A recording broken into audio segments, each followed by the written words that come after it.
Buen día muchachos, yo les voy a explicar sobre el subsistema de aplicación, necesidades organizacionales y perfil de cargos.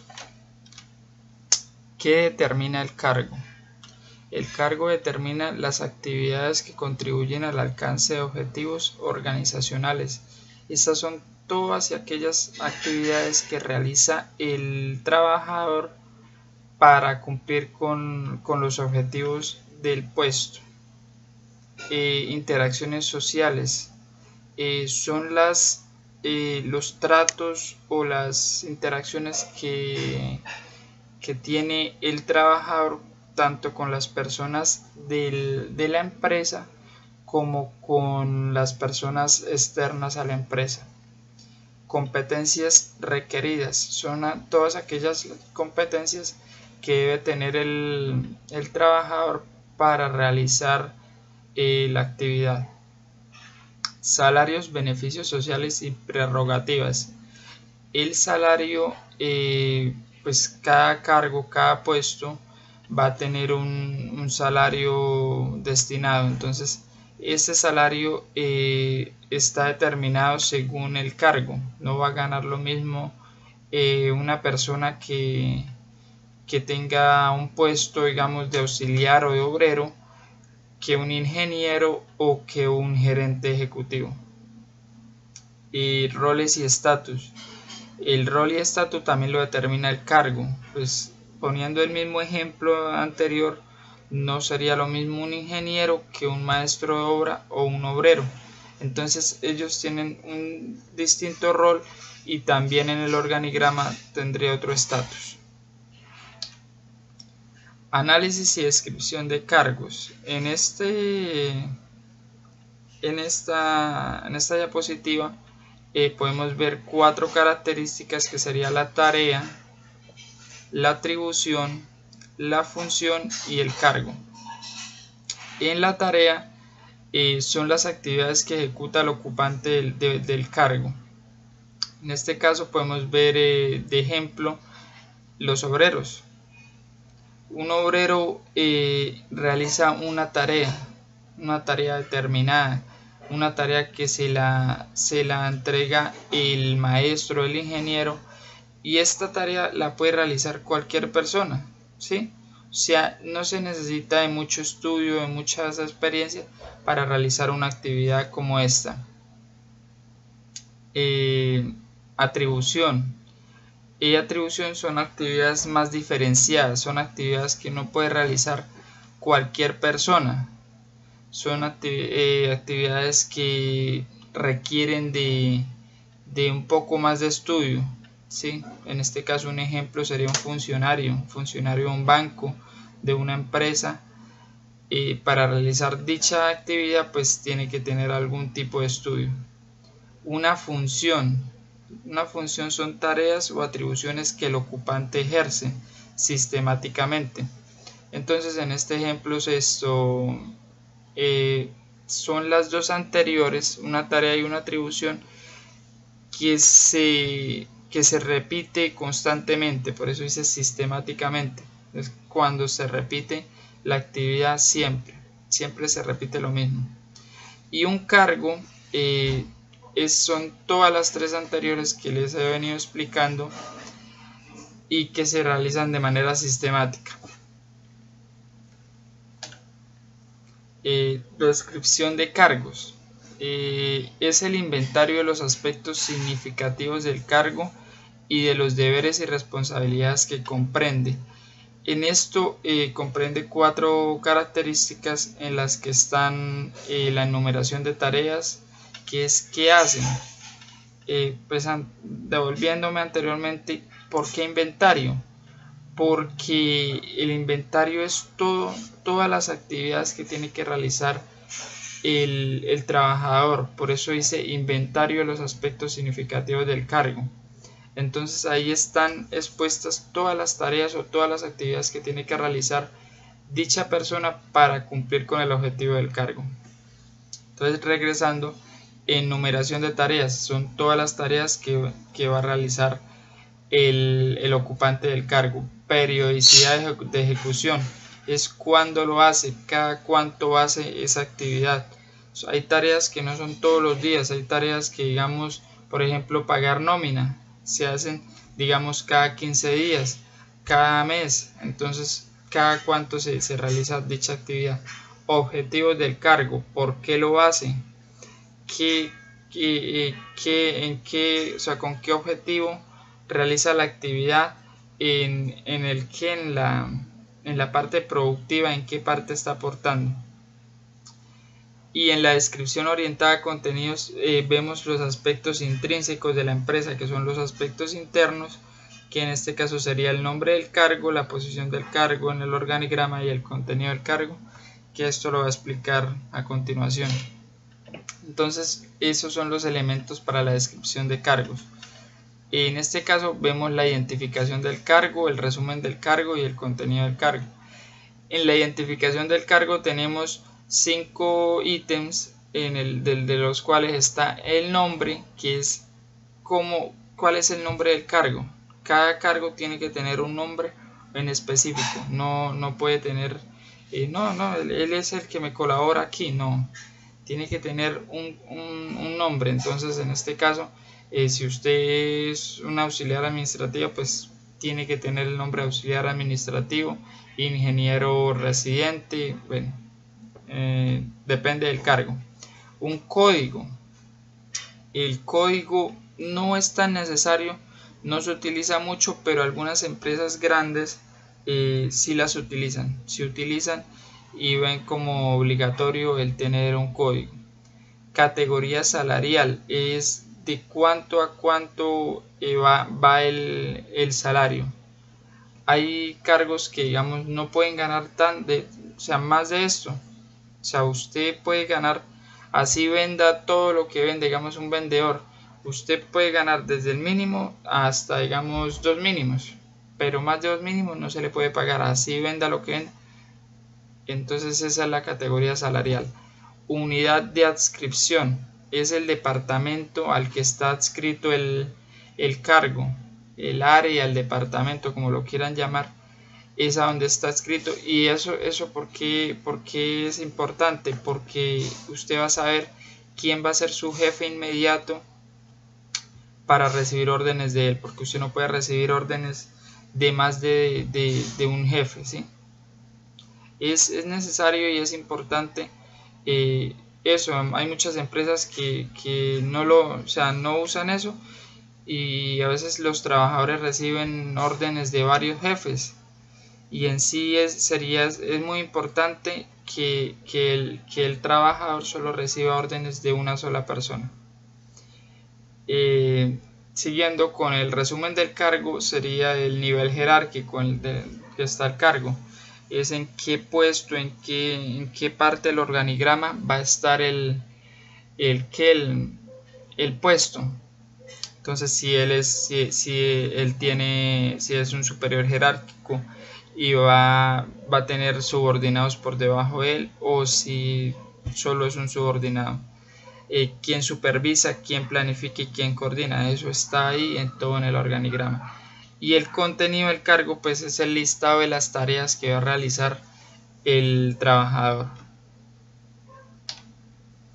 La ubicación del cargo en el organigrama. En esta parte hay 2 características que son los aspectos más fundamentales, que es el nivel jerárquico y el área o departamento en el que está localizado. Esos son los 2 aspectos más fundamentales. En el siguiente tenemos lo que es el superior jerárquico y los subordinados. El superior jerárquico en este caso sería este señor de acá, y los subordinados serían ellos, que a su vez son superior jerárquico de ellos. Digamos, este señor de rojo tiene subordinado a estos señores, este a su vez, pero estos son subordinados de este superior jerárquico. Y aquí tenemos el organigrama del departamento de recursos humanos, en el que está el gerente ejecutivo de recursos humanos, está el asistente ejecutivo, de ahí salen los subordinados del gerente, que serían gerente de personal, gerente de selección y gerente de relaciones laborales. y a su vez pues está el jefe de liquidación, jefe de selección y jefe de negociación, que son subordinados de cada uno de estos, así como está marcado en el mapa. Entonces esto es un breve ejemplo, pues no es en todos los casos, esto es un caso en específico de un organigrama sencillo. Análisis de cargos. ¿Qué determina el análisis? Determina los requisitos físicos e intelectuales del ocupante para el cargo a desempeñar. ¿Por qué dice que determina los requisitos físicos? Porque hay cargos que no los puede desempeñar cualquier persona, que requiere de tener algunos atributos, como tener mucha fuerza, ser alto, ser bajito. O sea, depende del cargo, depende del puesto. También esos requisitos físicos o intelectuales son importantes. Intelectuales, ¿qué es? Pues que tenga estudio, que tenga conocimiento de lo que va a desarrollar. Esto está más orientado a los contenidos o a los aspectos extrínsecos, que son aspectos externos de la empresa. Y pues entre estos están lo que hablaba yo, que son requisitos intelectuales, físicos, responsabilidades implícitas y condiciones de trabajo. Ya más a fondo va a explicar esto mi compañero Saniel. Los factores o aspectos extrínsecos, ¿en qué consisten? Son los intelectuales, físicos, las responsabilidades implícitas y las condiciones de trabajo. Es decir, en los requisitos intelectuales vamos a encontrar la educación necesaria, la experiencia necesaria, la iniciativa necesaria y las actitudes necesarias que vamos a tener para el cargo, porque no podemos contratar para un cargo de gerencia o de secretaria a una persona pues que no tiene los conocimientos ni las capacidades ni la educación necesaria para ese puesto. No podemos contratar a un obrero para que haga el trabajo de un administrador. En los requisitos físicos, pues ya vamos al caso contrario, no podemos contratar a una persona que sea un administrador de empresa o un gerente o un presidente de junta para que haga un trabajo de un obrero, que es un trabajo mucho más exigente, que va a exigirle tanto física como mentalmente. La concentración necesaria de constitución física, es decir, la constitución física la podemos tomar como por el lado de la empresa de vigilancia. ¿Por qué? Porque una empresa de vigilancia muchas veces los puestos van a dejarlos para personas altas, bajas, gorditas o delgadas. Dependiendo del puesto, buscan la persona idónea para ese puesto. Las responsabilidades implícitas vienen la supervisión del personal, material y equipo, método, dinero, entre otros. Es decir, que vamos a buscar lo que es una persona responsable, que tenga el poder o que tenga el conocimiento para supervisar a los demás, para responder por equipos que se le van a entregar en el momento de que se le asigne el puesto, para manejar dinero, no sea un contador, una persona que sea idónea para ese puesto. Las condiciones de trabajo, las condiciones en que el trabajo se va a desempeñar, en ambiente de trabajo, riesgo, adaptación para la productividad, rendimiento y sus funciones. Es decir, tenemos que hacer un estudio para qué persona es la que necesitamos para cierto puesto. Por ejemplo, en la parte de las minas de carbón, no podemos contratar a una persona que sufra de asma o no tenga los requerimientos físicos, la condición física, para meterse en un socavón de mina, pues unos huecos muy reducidos para que ejerza esta labor, ¿ok? Bueno,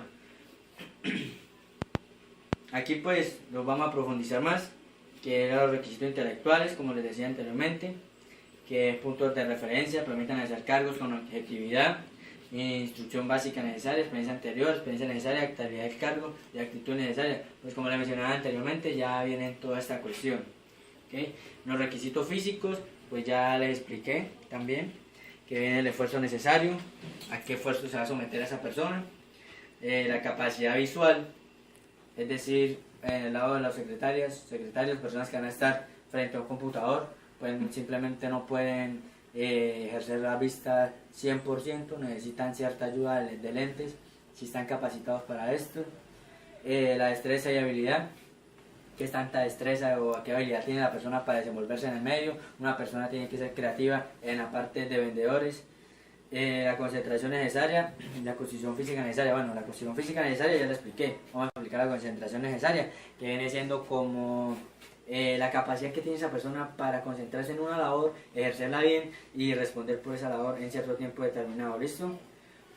Responsabilidad implícita, la supervisión del personal, material de equipo, dinero, títulos, documentos, contactos internos o externos, información confidencial. En la parte de información confidencial, en ciertos contratos se estipula que la persona no puede revelar información, ni lo que escuche, ni lo que se hable dentro de la empresa a extraños, a terceros.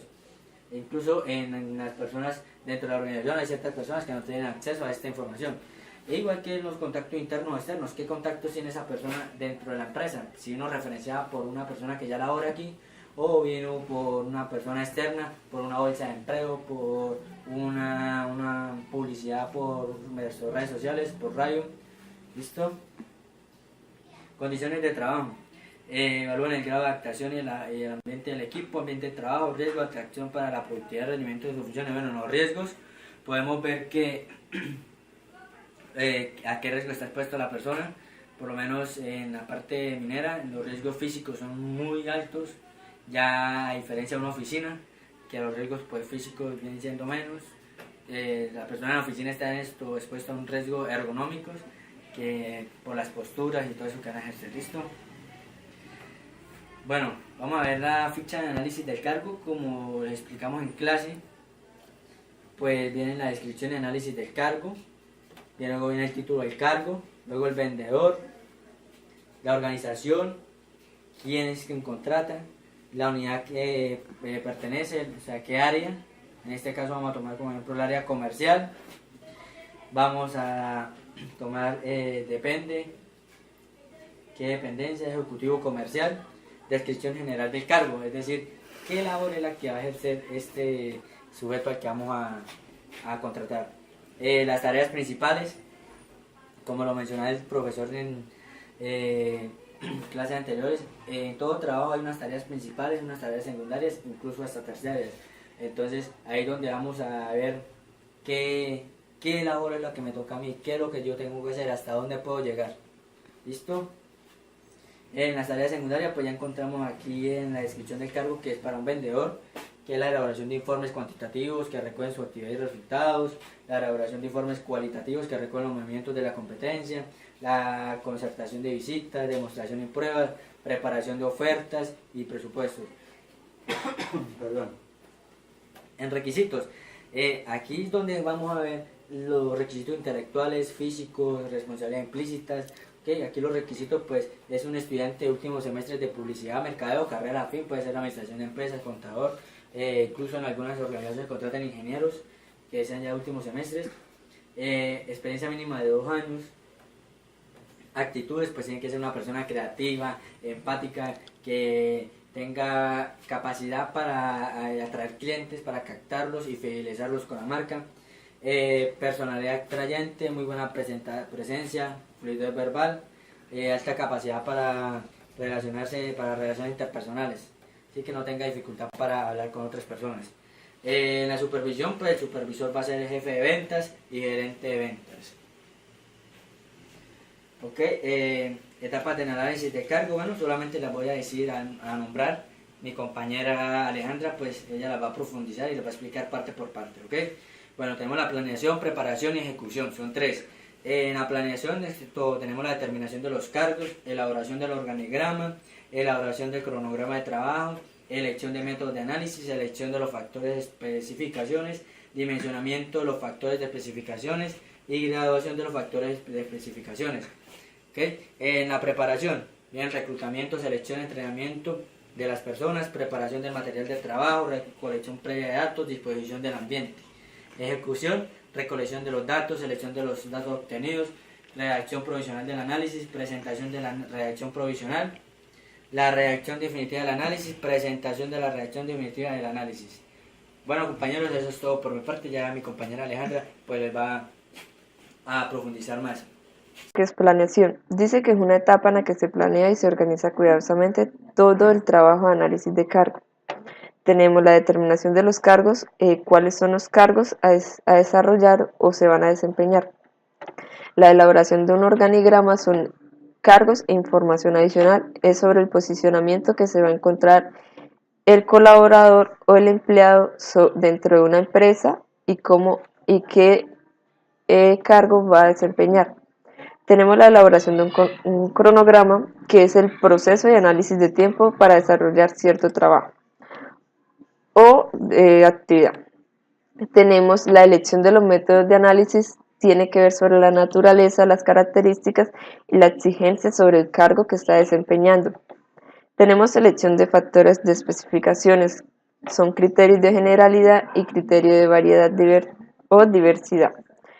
Dimensionamiento de los factores de especificaciones son los indicadores para analizar el cargo que se está desempeñando. La graduación de los factores de especificaciones le damos una asignación de valores para facilitar el análisis del cargo desempeñado o a realizar. Tenemos la preparación, dice que es una etapa en la que se reúnen a las personas y se preparan los esquemas y materiales de trabajo. Podemos observar que se encuentra el reclutamiento, selección y entrenamiento de las personas. En el entrenamiento de las personas son las capacitaciones que se le dan para estar enterados sobre las nuevas tendencias que se están dando para desarrollar el cargo al que está desempeñando. Tenemos la preparación del trabajo, del material de trabajo, la disposición del ambiente, es estar adecuadamente en un ambiente en la disposición del ambiente es tener un área de trabajo adecuado en el cual haya buena luz, que no sea oscuro, que sea fresco, para que el colaborador se sienta agradado en su puesto de trabajo. La recolección previa de los datos, como lo dice, es recolectar los datos o la información que lleva su colaborador desempeñando. Tenemos la ejecución. Dice que es una etapa en la que se procederá a recolectar datos de cada uno de los cargos que se analizarán y luego se redactará el análisis final. Tenemos la recolección de datos, que es un análisis, un método que se lleva para tener un seguimiento sobre el proceso que está realizando su colaborador. La selección de datos obtenidos, en esta selección de datos obtenidos se puede dar a entender que es como una investigación que se ha dado para obtener, valga la redundancia, información obtenida. Redacción provisional del análisis. Lo podemos ver como un informe que lleva a su colaborador para el análisis final. Presentación de la redacción provisional. Son descripciones provisionales que lleva a su colaborador. La redacción definitiva del análisis. Este ya lo podemos decir cuando es el informe final que se le va a presentar a su jefe inmediato. Y la presentación de la redacción definitiva del análisis. Tenemos las aplicaciones del análisis. Tenemos análisis de descripciones de cargo, tenemos diseños organizacionales, diseños de cargos, manual de funciones, planeación de recursos humanos, reclutamiento, salud laboral, evaluación del rendimiento, valoración de los cargos, selección. En la selección se dice cuando la empresa que está buscando sus colaboradores tiene entrevistas con ellos. Tenemos el diseño organizacional, es sobre qué empresas está a disposición, diseños de cargo sobre el puesto que vamos a ejercer, el manual de funciones que se le entrega a cada colaborador, cada empleado que tiene una empresa, la planificación de recursos humanos, el reclutamiento que está adquiriendo la empresa como tal, la salud laboral, que el puesto de trabajo sea adecuado para su empleado para que tenga una buena salud, no sea una dificultad para él más adelante. Evaluación del rendimiento se le lleva a cabo periódicamente al empleado para ver qué tanto está rindiendo, la valoración de los cargos. Otros métodos más comunes son la observación directa. En esta se dice que son observaciones visuales del individuo mientras realiza su tarea. El cuestionario son datos obtenidos a través de este método contestado por un ocupante o su superior. La entrevista son preguntas y respuestas de manera verbal entre el analista y el ocupante. Y los mixtos son combinaciones de dos o más métodos de análisis. Podemos observar en cuestionario y entrevista. Entrevista, observación directa o cuestionario, observación directa. En la observación directa dice que, como ya lo venía diciendo, son observaciones visuales del individuo. En este lo tomamos cuando el jefe inmediato se acerca a supervisar si estamos cumpliendo con las tareas a realizar. En el cuestionario dice que son datos obtenidos a través de métodos contestados. Se supone cuando el jefe inmediato se nos acerca y nos hace unas preguntas directas y nos dice cómo vamos realizando el procedimiento o cómo llevamos la tarea que nos está dando a realizar. Y la entrevista dice que son preguntas y respuestas de manera verbal. Y ya como lo explicaba, el mixto. Tenemos la relación con otros subsistemas que son el reclutamiento y selección, como ya lo venía explicando, se fijan las bases sobre qué tipo de personas se reclutan y se contratan. Las compensaciones. Se dice que el salario se vincula con la capacidad y la educación de competencias. En este punto tenemos un ejemplo. Se contrata a un administrador de empresas. Lógicamente no se le va a pagar el mismo sueldo o el salario que devenga otro empleado de menor rango. Ejemplo, un vendedor. El vendedor lógicamente va a tener un sueldo mínimo legal, mientras que el administrador siempre va a devengar un poquito más de lo esperado. La evaluación del desempeño se compara el rendimiento real con el esperado. En la evaluación del desempeño, como dice que se compara el rendimiento, se está analizando cómo realmente está desempeñando la tarea que se está realizando. No es solo sobre lo que espera el empleador, que se supone que dice que lo está haciendo bien. Y la capacitación son las habilidades requeridas. Se le está dando nueva capacitación, nuevos entendimientos, nuevos conocimientos al empleado para desarrollar dicha actividad. Y un pequeño video.